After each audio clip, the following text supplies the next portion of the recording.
चित्रदुर्ग जिल्ह्यातील हेगरे परिसरात आज सकाळी झालेल्या भीषण अपघातात राखीव पोलीस दलातील 3 उपनिरीक्षकांचा जागीच मृत्यू झाला, तर दोघे गंभीर जखमी झाले.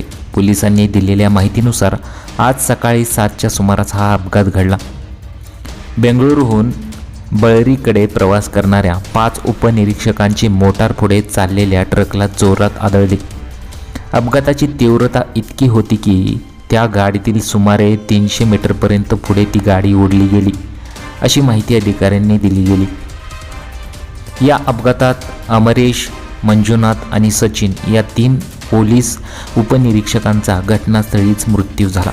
लक्ष्मण आणि ईश्वर हे दोघे पोलीस उपनिरीक्षक जखमी झाले असून त्यांना प्रथम चित्रदुर्ग येथील खाजगी रुग्णालयात दाखल करण्यात आले होते.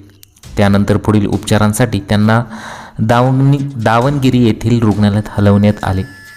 दरम्यान अपघातानंतर पोलीस अधीक्षक रणजित कुमार बंडारू, हिरियपूरचे उपअधीक्षक शिवकुमार तसेच इतर वरिष्ठ पोलीस अधिकाऱ्यांनी घटनास्थळी भेट घेतली.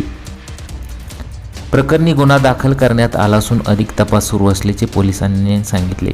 दरम्यान प्राथमिक माहितीनुसार हे 5ही पोलीस अधिकारी बेंगळुरूहून बळ्ळारी येथे मित्राच्या लग्न समारंभासाठी जात होते.